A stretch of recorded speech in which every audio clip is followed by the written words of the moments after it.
बात करेंगे मोहन कैबिनेट की। मोहन कैबिनेट में अहम प्रस्तावों पर मोहर लगी है। सीएम डॉक्टर मोहन यादव की अध्यक्षता में हुई कैबिनेट बैठक में किसानों के हित में कई बड़े फैसले लिए गए। सोयाबीन पर भावांतर से योजना के तहत किसानों को राशि दी जाएगी। वहीं कोचिंग संस्थानों में पढ़ने वाले SC, ST, OBC और अल्पसंख्यक समुदाय के विद्यार्थियों को 1,000 रुपये तक की सहायता दी जाएगी।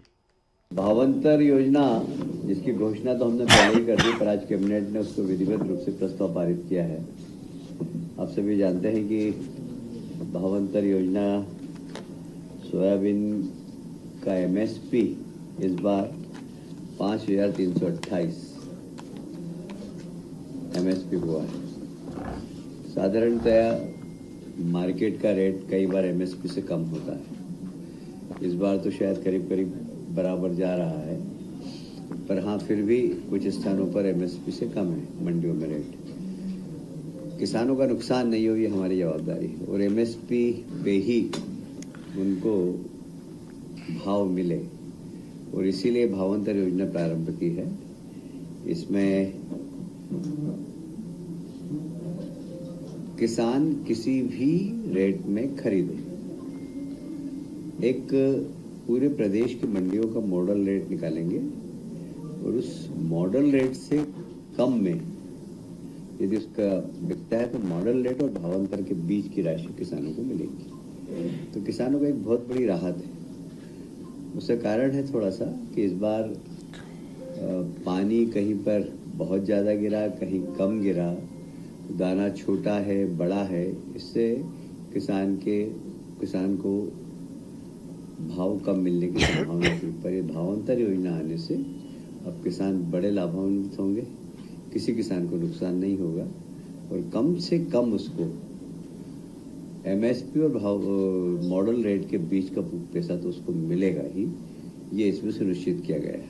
ऐसा भी हो सकता है कि मॉडल रेट से ऊपर, जैसे मॉडल रेट अगर निकला, मैं एग्जाम्पल बता रहा हूँ, 4800 रुपये, उसका अगर 4900 में गेहूँ बिका, सोयाबीन बिका, तो फिर 4900 से 428 ये उसके खाते में जमा हो जाएगा, DBT हो जाएगा, सीधे उसके खाते में पैसे जमा हो जाएंगे।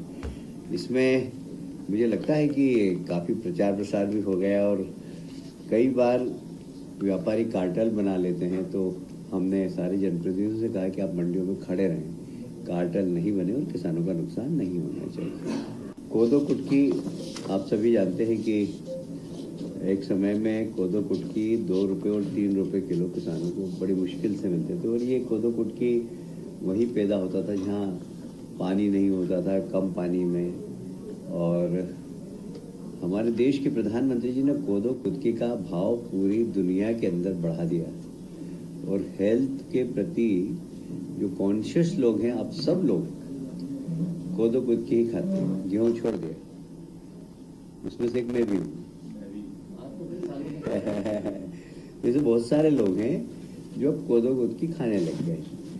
एक समय था जब ये 2 रुपये 3 रुपये में मिलता था, और माननीय प्रधानमंत्री जी ने इसकी खेती को भी प्रोत्साहन दिया है।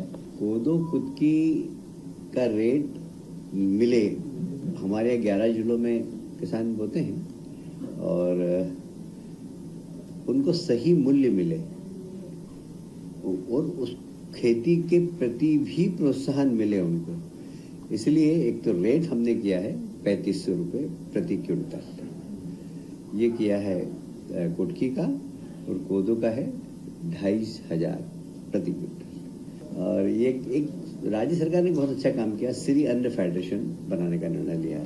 इस श्री अन्न फेडरेशन इस कोदो कुटकी को मार्केटिंग करेगी, इसका वैल्यू एडिशन के लिए काम करेगी, और हमारे आदिवासी भाई, ज़्यादातर आदिवासी इसको खेती करते हैं, उनको सही मूल्य मिले, इसके लिए एक श्री अन्न फेडरेशन हमने बनाया है, और उसको 80 करोड़ रुपए की राशि बिना ब्याज के सरकार ने दी है अभी, कि आप इसके प्रमोशन के लिए, इसके मार्केटिंग के लिए, इसके वैल्यू एडिशन के लिए जो करना है वो आप करिए। तो एक बहुत बड़ा लाभ हमारे वो आदिवासी बंधु जो कोदो कुटकी बेचते थे, उनको देने का काम हमारी सरकार ने किया है। भारत सरकार ने सूक्ष्म लघु और मध्यम उद्योग जो एमएसएमई है वो कोविड के वक्त तो बहुत संकट में आ गई थी, और आपको याद है प्रधानमंत्री जी ने एमएसएमई को बढ़ावा देने के लिए अलग से बैंक लोन,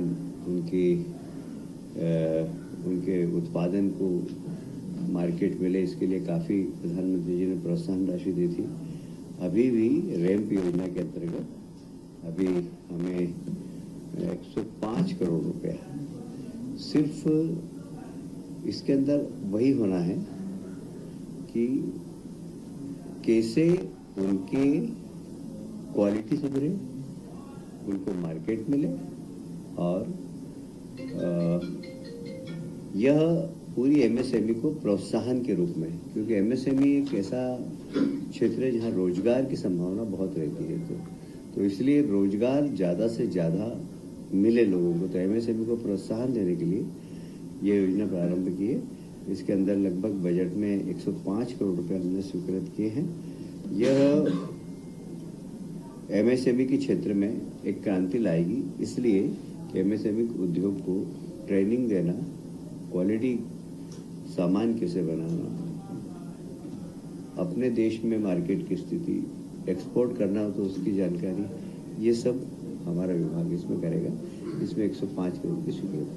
इसमें ये भी है कि केंद्र सरकार जो राशि हमें दे रही है उसके अलावा हम 30% हम भी इसमें देंगे।